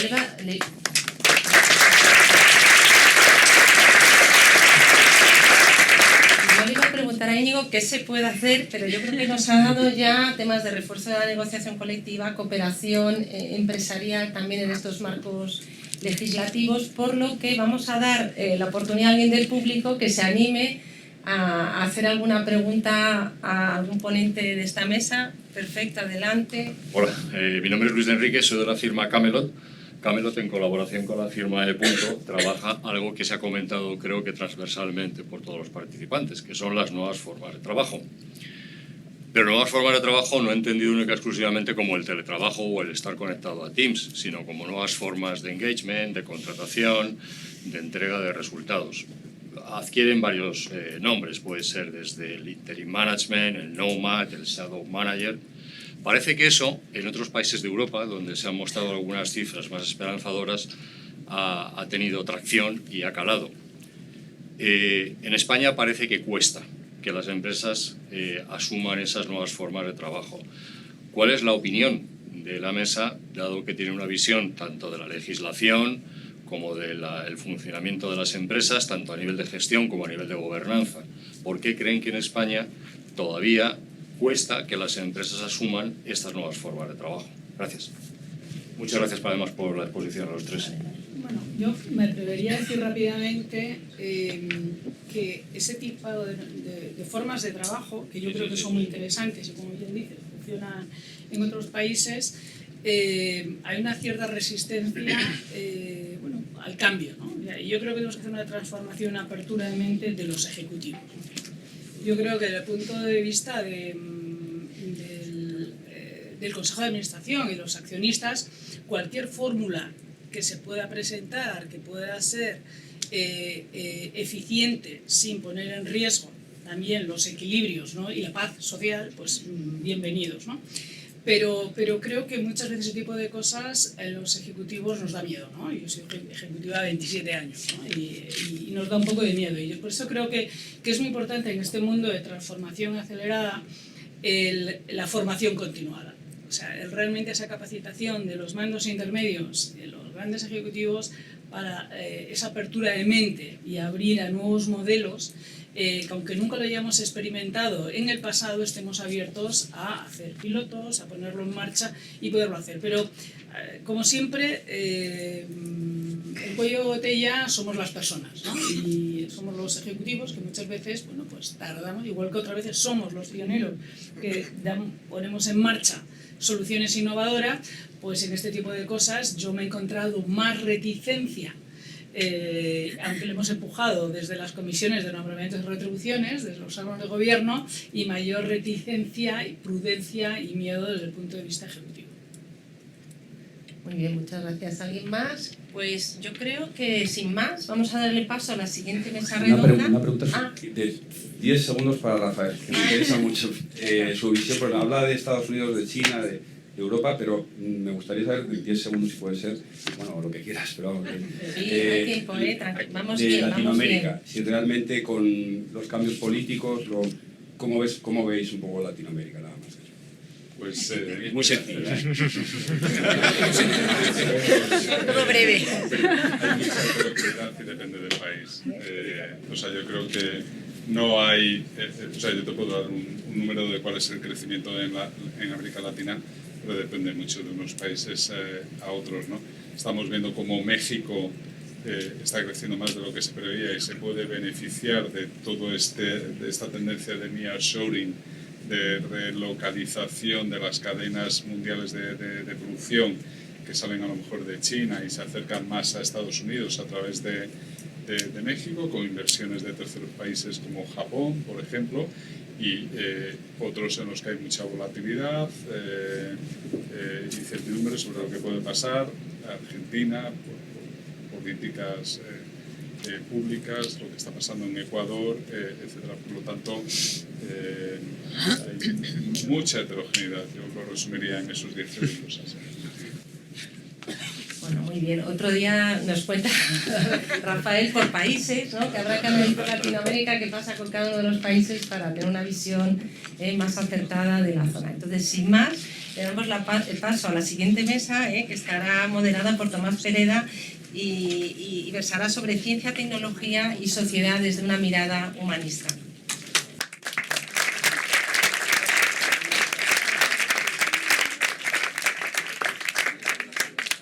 Vamos a iniciar la segunda mesa y, como bien comentaba Beatriz, tiene un enfoque hacia la ciencia, la tecnología y la sociedad desde una mirada humanista.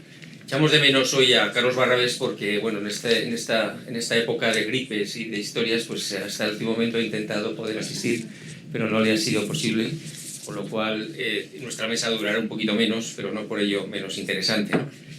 Y le enviamos un gran abrazo y con los mejores deseos de que se recupere cuanto antes y empiece a trotar por Benasque, por su tierra, ¿no? por su Pirineo. Pues esta mesa me parece interesantísima porque quizás una de las características que caracterizan en nuestras épocas es el enorme avance de las tecnociencias, de la ciencia y de la tecnología. Si hay algo que caracteriza es, por un lado, la aceleración. Cada semana realmente nos despertamos con novedades que nos asombran y decimos, ¿cómo es posible esto? Esta semana era una nueva clonación, ¿no? de otro animal por ahí y que siempre nos hace sospechar que por detrás están pasando cosas todavía mucho más importantes, ¿no?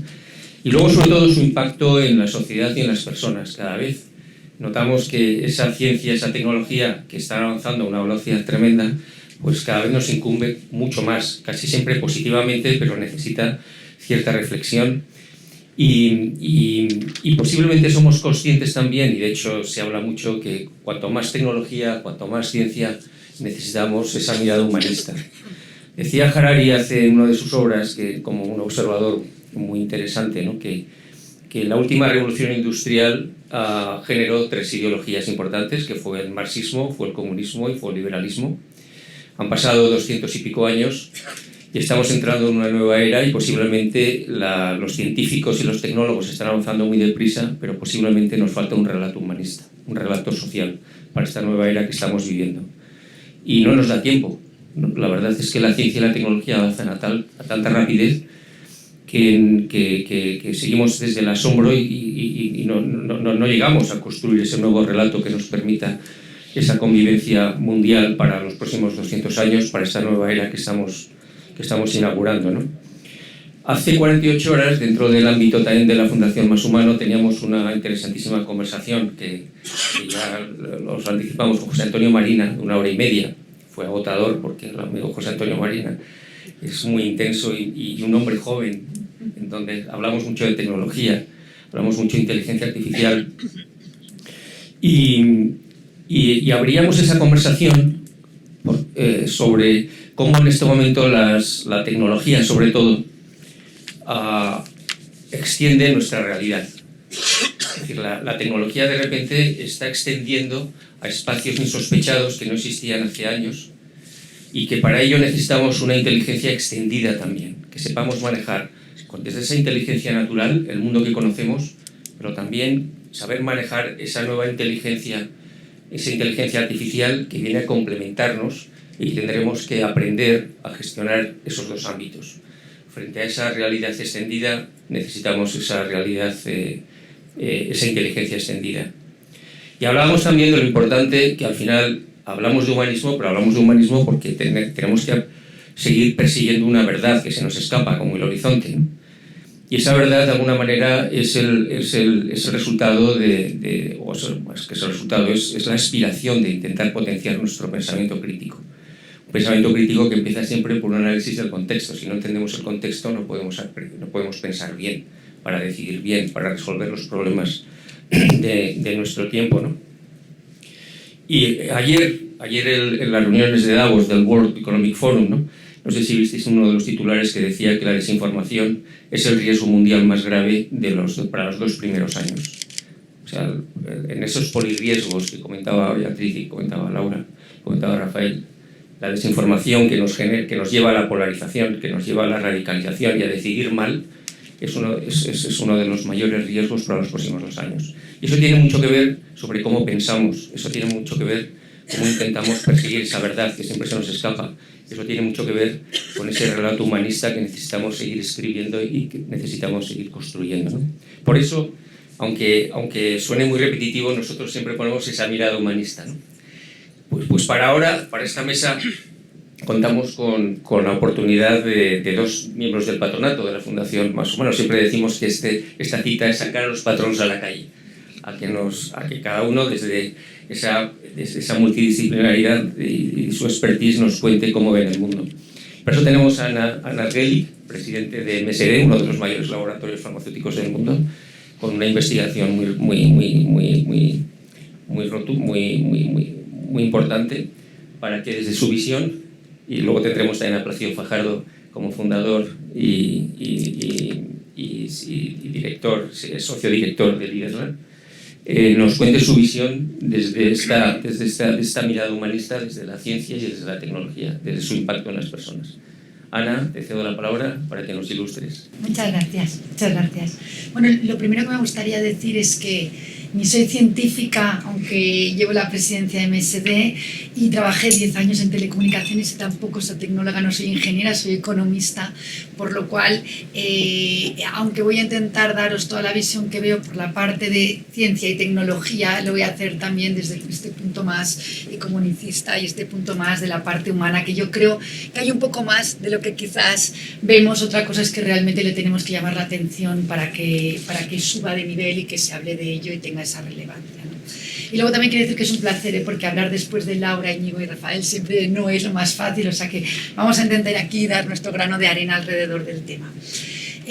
Se ha hablado de que Artificial Intelligence ha subido como uno de los mayores riesgos que tiene esta importancia.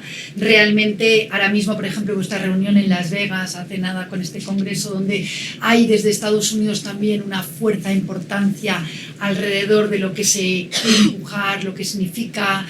Mucha gente que sabe mucho más que yo de Artificial Intelligence también dice que parece que todo solo sea GPT, lo que significa, y no es así. Hay muchísimo más detrás, hay muchísimas más fuentes y hay mucha más gente experta que os podría dar el background.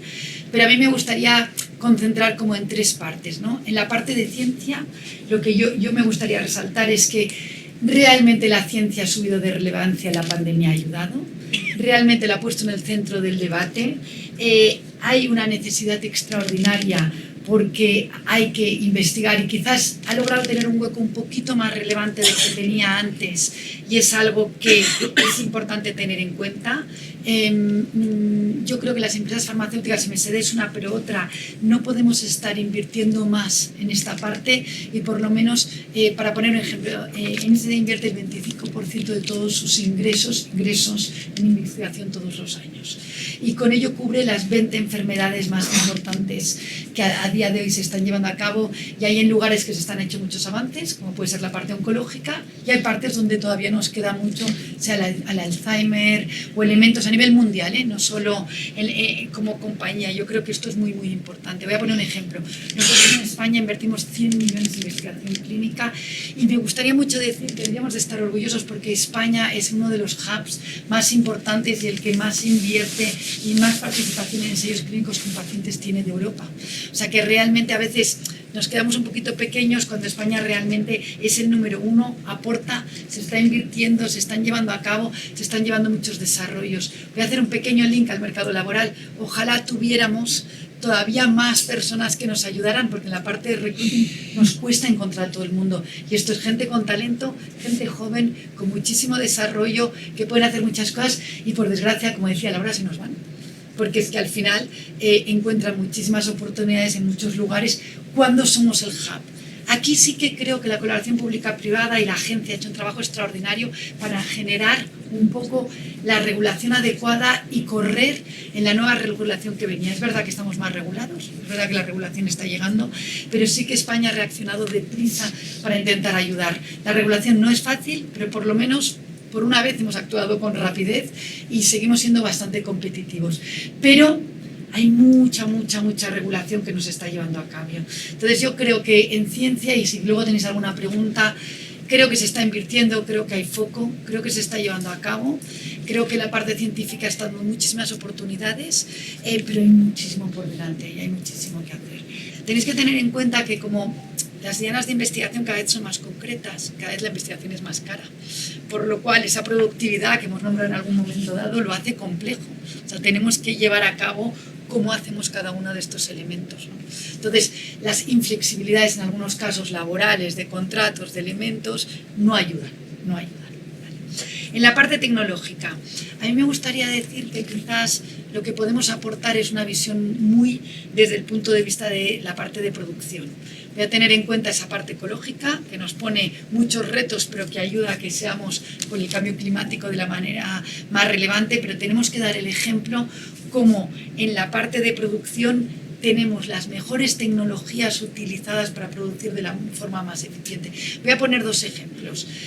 Nosotros tenemos una fábrica en Salamanca, es de salud animal, pero es absolutamente con una tecnología tan avanzada a la hora de generar vacunas en salud animal que cuando hay crisis como la del ébola, los departamentos de calidad ayudaron al desarrollo a nivel mundial para ir muy rápido a la hora de llevarlo a cabo.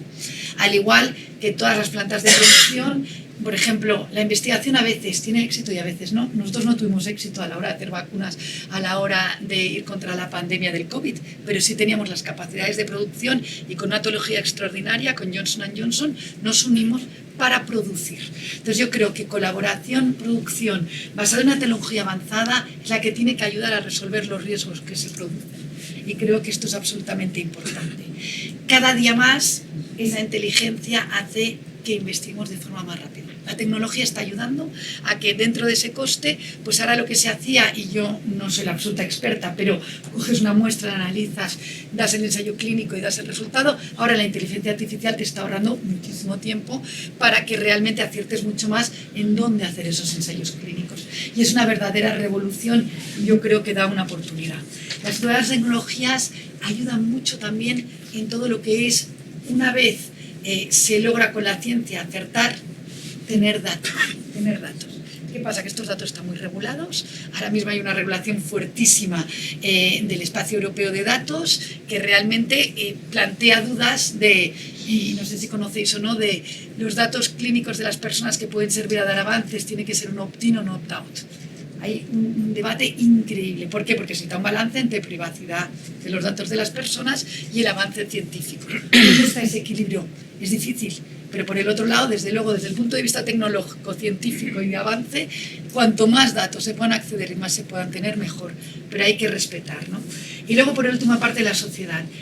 Laura ha hablado bastante de la parte ESG, no me voy a concentrar tanto en la parte que sí que creo que tenemos que aportar todos y cada uno de ellos, el sector farmacéutico también, en la parte de una producción que intente hacerlo de la forma que no afecte a la parte climática de la forma posible, pero en la parte quizás de la sociedad, ¿no?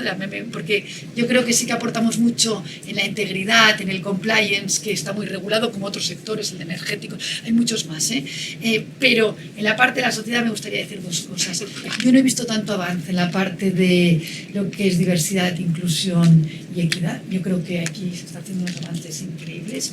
Yo misma presido en MSD el grupo europeo para intentar fomentar todo este tema, pero también en la American Chamber el grupo de diversidad e inclusión para intentar que las empresas americanas dentro del mercado español demos, digamos, el avance más importante. Realmente a día de hoy hay muchas cosas que pasaban antes que no nos las permitiríamos. Tampoco creo que todas las empresas estén tan avanzadas quizás como multinacionales, americanas, pero yo sí que creo que todo el mundo está dando el esfuerzo de inclusión de discapacidad, inclusión de género, inclusión y avance en la parte de los colectivos. Nosotros le llamamos Rainbow, pero es el LGTBI, quiere decir y de nuevas generaciones, gente joven, gente mayor, que esto se trabaja mucho en más humano y es muy bonito, ¿no? Y creo que por el otro lado, la inversión del desarrollo de las personas también está en el centro, la formación es muy importante, Laura lo ha nombrado 2 o 3 veces, o sea, tampoco me quiero alargar allí. O sea, yo creo que un poco estos son ya los puntos que me gustaría resaltar de inicio y como luego tendremos algunas preguntas, intentaremos... Así es. Pues muchísimas gracias, un aplauso.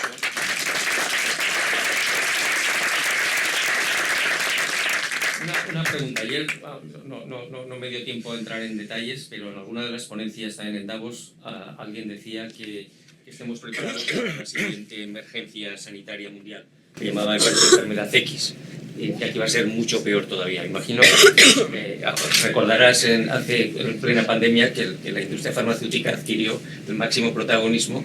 Y imagino que desde ese reto, aunque estamos en un momento más sereno, sí que estáis mirando hacia el futuro los grandes desafíos que nos esperan en la investigación para de alguna manera responder a los temas más importantes, pues Alzheimer, cáncer, etc.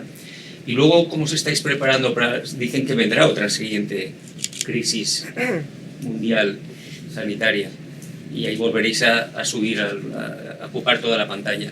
Estáis los líderes, cada vez hay una mayor concentración en la industria farmacéutica, porque como tú decías, cada vez es más caro investigar, es cada vez más los canales son más estrechos, la financiación es mucho más importante. ¿Cuál es tu visión? Bueno, primero me gustaría decir, yo creo que si hablamos un poquito de riesgos y de las grandes preguntas que tenemos, a ver, a día de hoy, regulación realmente nos está aportando ciertas complejidades, porque si la protección de las patentes se pone en riesgo con nuevos elementos dentro de la Comisión Europea y algunos de los elementos, y cada día es más caro esta parte de investigación, hay un desequilibrio absoluto, ¿no? Quiere decir, la otra es el espacio europeo de datos. El espacio europeo de datos, que es una oportunidad absoluta para continuar, hacer seguimiento, llevar a cabo, ser más eficiente, cuantas más trabas ponga, más problemática tenemos. Entonces, realmente aquí tenemos una corresponsabilidad muy importante y a veces, si se ve el nivel de información que se utiliza para tomar según qué tipos de decisiones a nivel europeo, para llevar a cabo con las implicaciones que supone, lleva a un desequilibrio muy, muy relevante, ¿no? Entonces, yo creo que por un lado, yo creo que en riesgos, claramente Artificial Intelligence lo puede llegar, hay que tener la mala información de la información que se puede llegar a utilizar, pero si está controlado, si se realmente utiliza de la manera adecuada, si conseguimos con ello ayudar, pues cuanto más productivos y eficientes seamos en la investigación clínica, mayor aportación haremos para cualquier tipo de riesgo que venga. Lo segundo es, las empresas farmacéuticas viven de la investigación y de lo que producen, van a ir a las dianas de lo que a día de hoy menos cubierto esté, mayor oportunidad haya, y claramente las enfermedades infecciosas, que por cierto el riesgo de los antibióticos y todo este tipo de temas es de los que más tenemos. Las resistencias microbianas es otra de las dianas que también es muy, muy, muy relevante. Pero la tercera, claramente, todo tipo de viruses, que ya lo fue el SIDA en su día, el COVID ha sido otro, o sea, sigue habiendo una inversión. Aquí lo que creo es que si estamos preparados con el músculo para reaccionar, si reaccionamos la última vez, hoy estamos más preparados que antes. O sea, realmente nuestra reacción será la más rápida posible. Creo que aquí no va a haber duda alrededor del tema. Otra cosa es que luego sea más fácil o más difícil la investigación de dar solución a la hora de llevarlo a cabo, ¿no? Pero yo creo que allí no tengo tanta duda, no por la empresa que yo represento, me refiero por el sector farmacéutico en general. Bueno, nos tranquiliza Ana, ¿sabes? Esa mirada humanista y optimista, de que estamos preparados para la siguiente. Bueno, ya vamos con mi amigo Plácido Fajardo, como os comentaba, que es fundador y socio director de Leaderland y un gran experto, sobre todo en talento. Podríamos decir recursos humanos, pero sobre todo es un gran catador de talento, lo sabe identificar y sobre todo lo pone en contexto, lo sabe poner en contexto con el entorno. Igual que Ana decía, bueno, yo estoy en el mundo científico, pero vengo de la tecnología. Plácido, que viene del mundo de la gestión empresarial, pero va a hablar también de tecnología. O sea, no sé si estamos descolocándonos hoy todos en la mesa, pero eso es lo bueno. Absolutamente, Tomás. Muchas gracias. Encantado de estar aquí. La ventaja de hablar el último es que has escuchado a los anteriores. El inconveniente de hablar el último es que ya han hablado los anteriores. Con lo cual voy a ver si entre la ventaja y el inconveniente sacamos algo en claro. ¿Y qué hago yo aquí en esta mesa hablando de ciencia, tecnología y sociedad? Yo soy un humanista por extracción y soy un tecnólogo por rozamiento. Yo cuando nací a mi madre le dijeron, señora, ha tenido usted un niño de letras. Porque ya desde el principio, pues en el mundo en el que yo me he movido, yo pensaba que iba a ser, no sé, profesor de literatura o periodista o de filosofía o alguna cosa de esta. A mí lo que me interesó siempre fueron las humanidades, desde muy tierna infancia. Leer, escribir y cosas de esto, un poco friki, pero friki de letras, eso sí.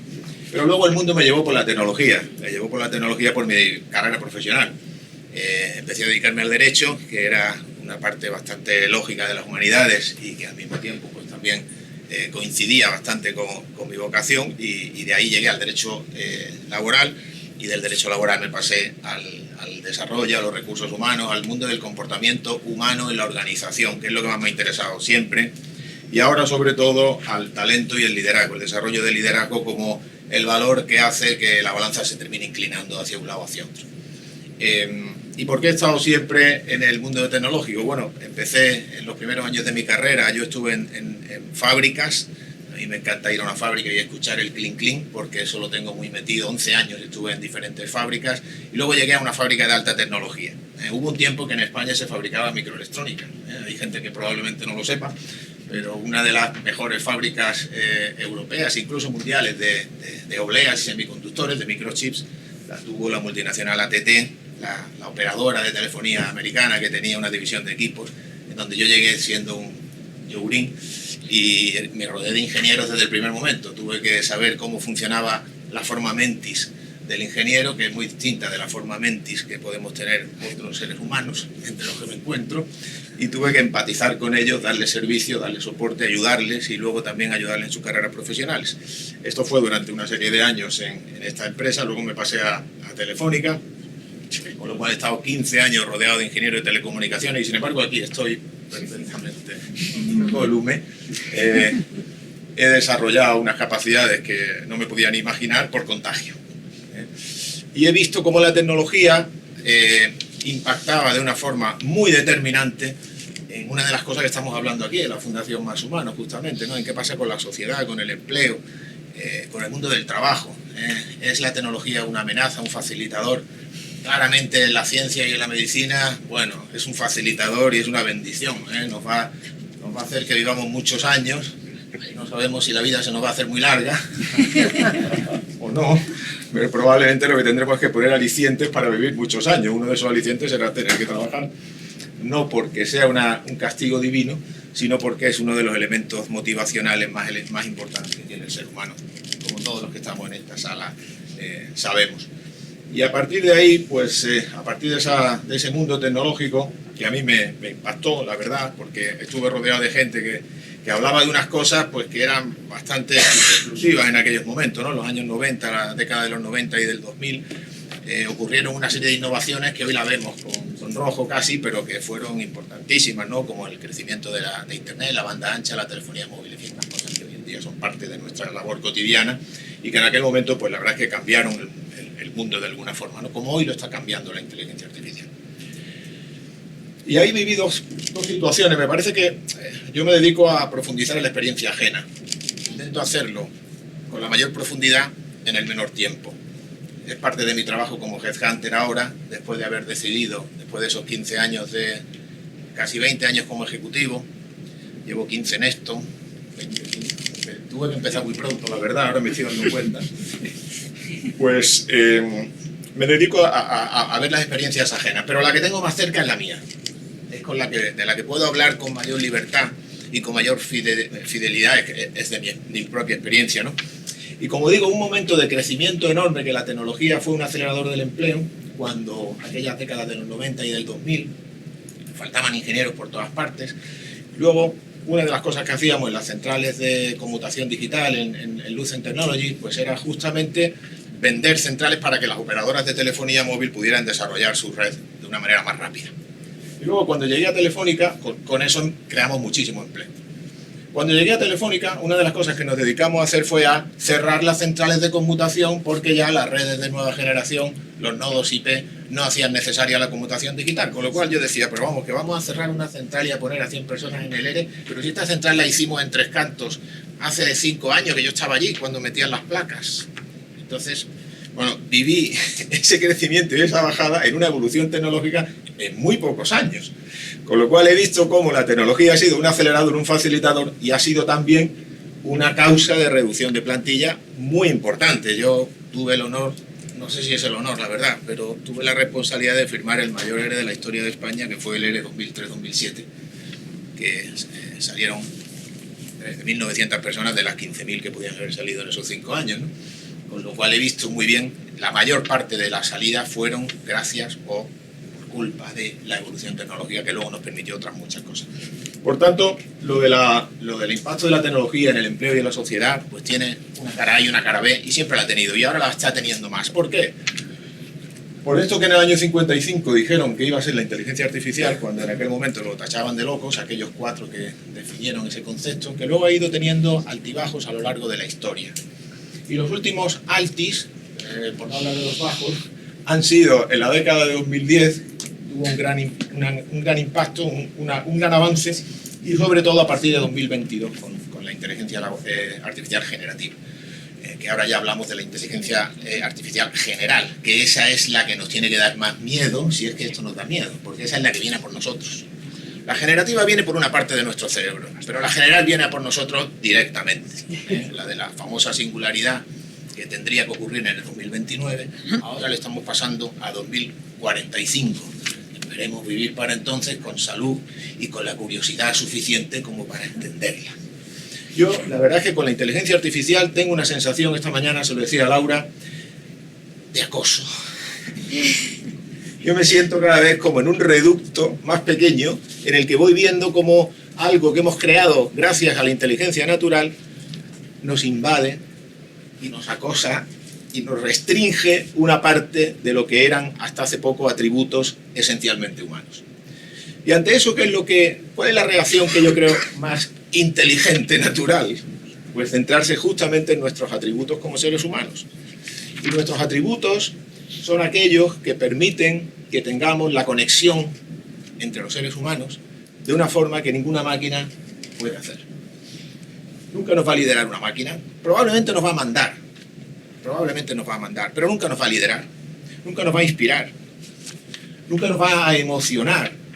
Precisamente una de las cosas que se están haciendo por parte de los tecnólogos, bueno, aquí ha habido un gran impacto, que es lo que nos está confundiendo cada vez más, que es el procesamiento del lenguaje natural. Esto ha sido un salto cualitativo, dicen los expertos.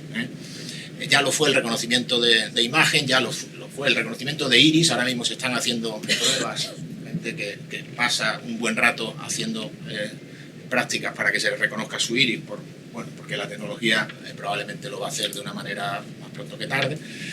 Pero luego hay algunas otras cosas en donde la máquina probablemente nunca va a ocupar nuestro espacio. Y eso es lo que se está haciendo en los test para verificar la veracidad de lo que dice la inteligencia artificial. Hay un test que ya está superado hace unos años, que era, lo tengo aquí anotado porque se me olvida su nombre, el test de Turing. Era una de las primeras cosas que se hicieron para verificar si la cosa estaba hecha por una máquina o por un ser humano. Y esto ya ha ido quedando desfasado. ¿Por qué? Porque la máquina cada vez ha hecho más cosas. La máquina es una manera de hablar, ya sabéis. Machine learning, pues la máquina. Ha ido cada vez, como digo, acercándose más a lo que hacemos nosotros. Y la última prueba que está teniendo más eficacia a la hora de discernir lo que es humano y lo que es de bote, permitidme la expresión, es el test de Ebert, que es un crítico de cine. Un crítico de cine. Y este señor lo que está haciendo es poner a prueba a los sistemas avanzados de inteligencia artificial para ver si son capaces de hacernos reír. Pero no reír buscando en la red chistes malos o buenos que hay a millones, sino hacernos reír desde la emocionalidad, suscitar la emoción de la risa, transmitir esa emoción a las personas que escuchan lo que dice una voz cada vez más parecida a nuestra voz. Por eso, precisamente, los sistemas de procesamiento del lenguaje natural están siendo realmente, a partir de un par de años hacia acá, está siendo realmente un driver para que crezca esa tecnología y nos confunda cada vez más. En un mundo en el que las fake news y las no fake están cada vez más cercanas. Ahora mismo ves a una persona hablando en un vídeo de YouTube y a veces te puedes preguntar si eso no es, porque estamos viendo casos en donde se está realmente jugando entre la verdad y la mentira. No estoy hablando de otras esferas, estoy hablando de la esfera social. En otras esferas la verdad y la mentira lleva tiempo confundiéndose. Incluso nuestro nivel de tolerancia hacia la mentira es casi infinito, cuando en el mundo corporativo el nivel de tolerancia a la mentira, afortunadamente, es muchísimo más bajo. No toleramos la mentira en el liderazgo, sí toleramos la mentira en otras instancias, porque está supeditada a otras causas, como las ideológicas y otras intereses, ¿no? Pero bueno, no me quiero desviar del tema, además ya creo que hemos terminado de tiempo, Tomás, por lo cual...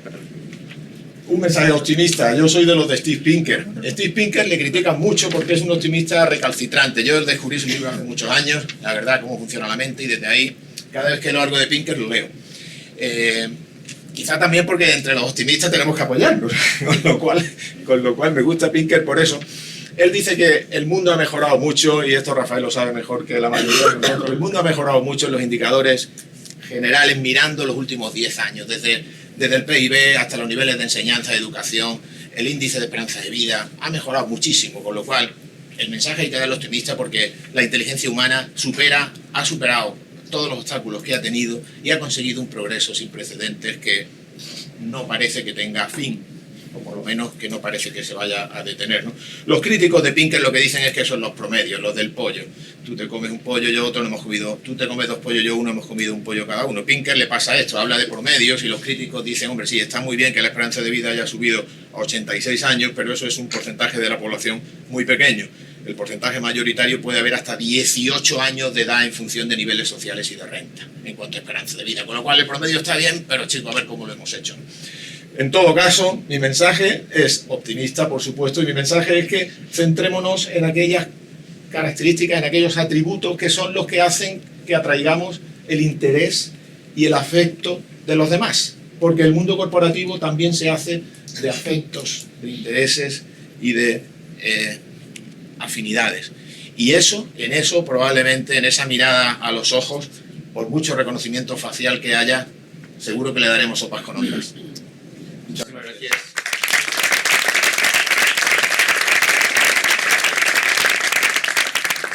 Muchas gracias, Flavio. Me recuerda la última parte que comentaba sobre el tema del cine. El filósofo coreano Byung-Chul Han siempre dice que al algoritmo no se le pone la carne de gallina, y mientras no se le ponga la carne de gallina, toda esa dimensión de creación pues sigue siendo reservada a los que se nos pone la carne de gallina, y es de donde surgen las grandes creaciones humanas, ¿no?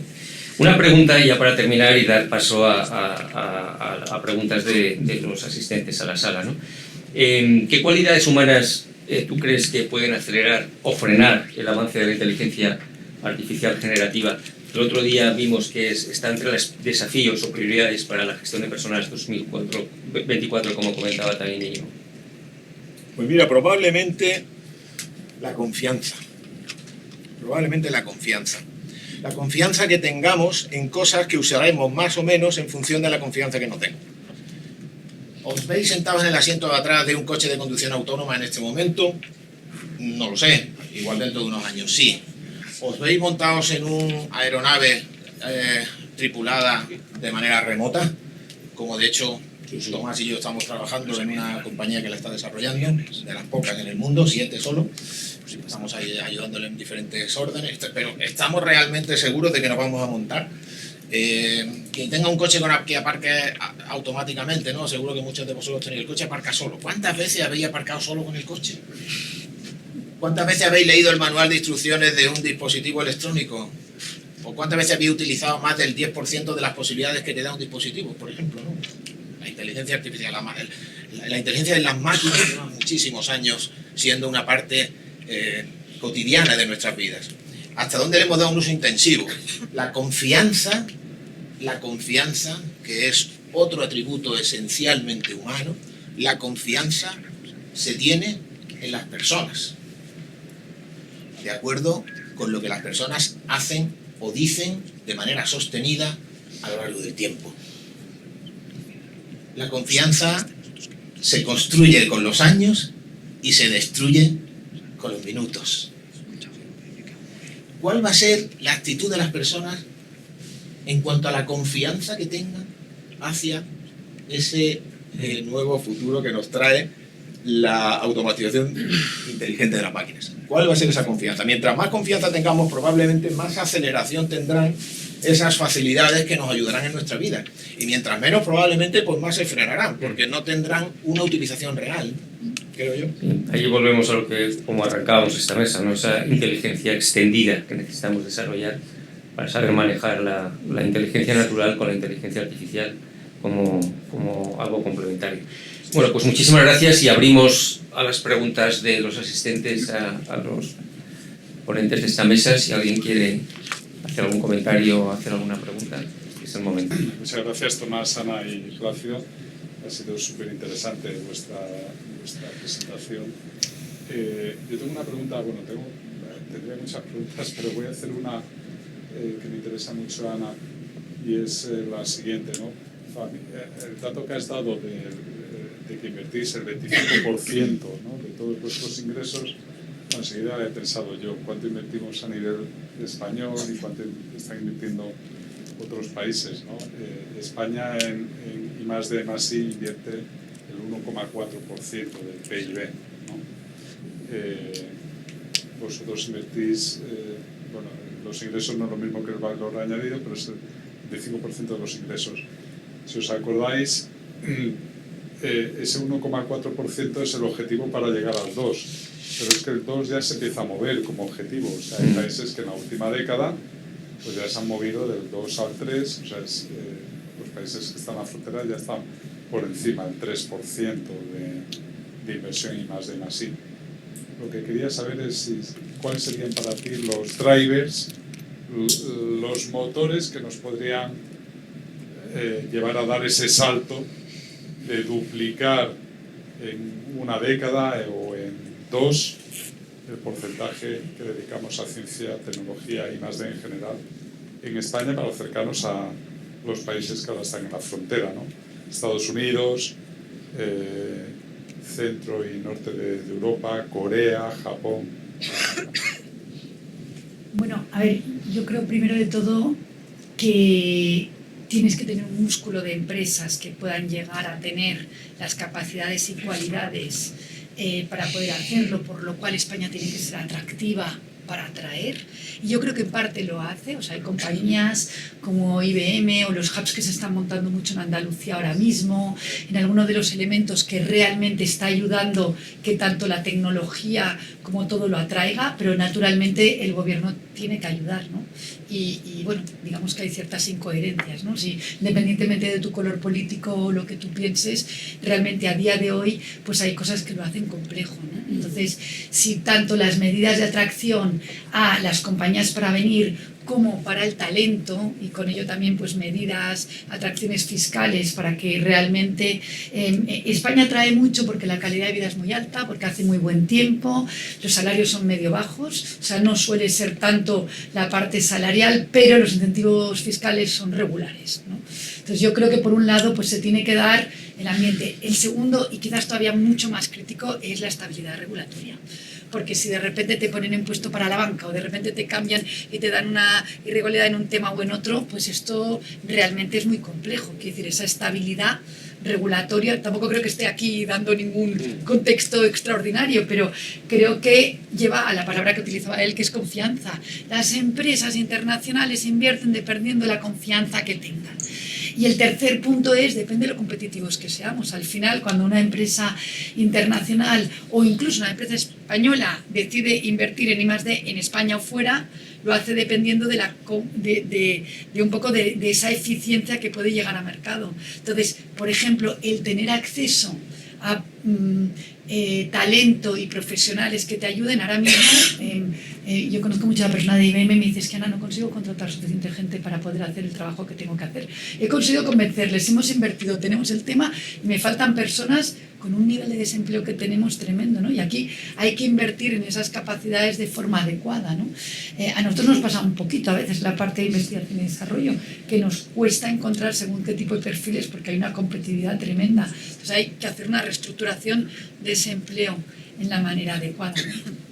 Yo diría que estas podrían ser las claves y los drivers. Sé que suena muy sencillo, pero es que al final las cosas sencillas son las más difíciles de hacer, ¿no? Parece que hay una pregunta ya atrás también. Roberto.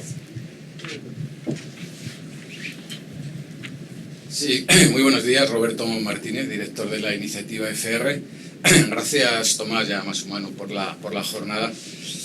Volviendo a la inteligencia artificial, que creo que es el tema del momento, poco se habla. Yo creo que el hombre ha manejado herramientas desde el neolítico. Un hacha de sílex puede ser una herramienta perfecta, pero estoy seguro que se rompieron varios cráneos en disputas entre los neandertales. El coche es otra herramienta, pero hay gente que lo malutiliza y conduce borracho y mata a un niño a la salida de un colegio, y es una herramienta. Entonces creo que la inteligencia artificial es una herramienta mucho más avanzada y sofisticada, pero es una herramienta. Con lo cual, poco se habla de la cualificación que deberían tener las personas que la manejan y que toman decisiones acerca de la inteligencia artificial. Y me voy a referir fundamentalmente a los políticos. A mí no me da tanto miedo la inteligencia artificial, sino qué personas van a tomar decisiones acerca de la inteligencia artificial sin un nivel de preparación, y no solo me refiero a un nivel de preparación tecnológico, que también, sino de corte ético. Creo que este es un gran reto que tenemos como humanidad en estos momentos. Creo que para conducir un coche hay que pasar unas pruebas, que seguramente son mejorables, pero hay que pasar unas pruebas. Pero a mí me da miedo que estemos tomando decisiones ya en este momento de inteligencia artificial sin ese nivel, pues que yo defino como ético, podemos decir filosófico, humano, como queráis. Por ahí va mi aportación. Si podéis aportar algo, Ana y Plácido, Tomás. Pues... Bueno, la ética y la seguridad, las dos cosas. De hecho, cuando se habla de inteligencia artificial se le pega junto a ciberseguridad. Está haciéndose la primera titulación en inteligencia artificial y ciberseguridad en la Universidad de Málaga, mi tierra, precisamente impulsada por Google, por Bernardo Quintero, que es quien ha traído Google a Málaga. En vez de irse él a Google, como le tenía que haber ocurrido, dijo, no, veniros vosotros aquí, y ha traído a 400 expertos en ciberseguridad a Málaga porque él no se ha querido ir. La vida es así. Pues la titulación se llama Inteligencia Artificial y Ciberseguridad. Ha habido 350 solicitudes, pero solamente 62 plazas. ¿Por qué? Porque no hay profesores suficientes. Entonces, la ciberseguridad tiene que ir aparejada a la inteligencia artificial, más nos vale. Y la otra es la dimensión ética, y en la dimensión ética una parte importante justamente es que los malos no descansan, como dice la policía. Los malos no duermen, y ahora los malos tienen una herramienta mucho más potente a su disposición. Por lo tanto, la ética y la seguridad son aspectos importantísimos. Lo ha dicho antes también Lourdes, entre las preocupaciones de las empresas, de las grandes empresas, ¿no? Y más vale que estén preocupadas y sobre todo ocupados, los poderes públicos y las empresas, por supuesto. El otro día yo también aprendí la distinción entre la inteligencia generadora que todos tenemos, en donde se nos llena de ocurrencias, de ideas, de chorradas, de cosas interesantes, y que son millones, algunas conscientes y otras inconscientes. Y que si nos impulsáramos a la acción desde esa inteligencia generadora, seríamos verdaderos cretinos, porque lo primero que se nos ocurriría sería lo primero que haríamos. Pero afortunadamente, y eso es ChatGPT, por eso se llama generativa. ChatGPT le entra todo, en bruto.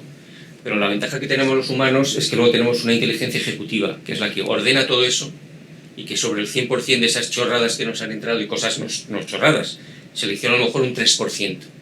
Y con ese 3% nos impulsa a la acción y a resolver los problemas personales y sociales. La cuestión, volvemos a lo de antes, en esa inteligencia ejecutiva es donde radica el pensamiento crítico, que es el que nos enseña a tomar buenas decisiones, a hacer el bien. Porque si nos impulsáramos desde la inteligencia generadora, que es el chat GPT, que es generativa, estaríamos perdidos. El problema es aquel que confíe que en ese nivel generador de la inteligencia del chat GPT podemos impulsarnos a la acción. Entonces la humanidad estaríamos absolutamente perdidas, y sería mejor que cerráramos las puertas y nos saliéramos de aquí para protegernos. Me encantaría añadir una cosa. Yo en lo que estoy muy de acuerdo es que al final todas las innovaciones, y ahora en la parte digital, y Artificial Intelligence ahora mismo son herramientas. Entonces, es verdad que se pueden mal utilizar, es verdad que dan muchos cambios, es verdad que esa parte tecnológica a veces ha generado desempleo y luego empleo otra vez, pero al final ha dado una evolución muy importante que digamos que a medio plazo sí que es linealmente creciente. El problema es que tiene momentos y si te toca en medio y eres la persona afectada, pues es muy grave, ¿no? Pero a mí me gusta mucho decirme al equipo de trabajo que yo, como venía de Telecom, yo me sentía con mayor confianza en la tecnología que mucho del equipo que cogí cuando empecé en MSD. Y yo les decía, es que digital no es una estrategia de por sí que te va a resolver, es la herramienta de apoyo, es el driver, es el enable que te va a hacer tu trabajo. Entonces yo creo que tenemos que saber hacerla. Quizás esta tiene un poco más de riesgo, la confianza es clave alrededor del tema y hay que llevar e influenciar, y yo creo que lo que es nuestro deber es intentar poner, digamos, los riesgos y intentar ver que las regulaciones ayuden a los políticos a hacerlo de la manera adecuada, ¿no? Yo creo que tenemos una corresponsabilidad a la hora de definir. Muchísimas gracias, Ana. ¿Alguna pregunta más en la sala? Bueno, pues con esto yo creo que damos por terminado esta sesión de hoy. Ya casi os invitamos al año que viene a Perspectivas 2025, que era de alguna manera inaugurado ese periodo de observación de lo que nos va a pasar en el 2025. Y muchísimas gracias a los miembros del patronato de la Fundación Más Humano y a Sagardo y Abogados por su generosidad en acogernos en su casa. Muchas gracias a todos y feliz día.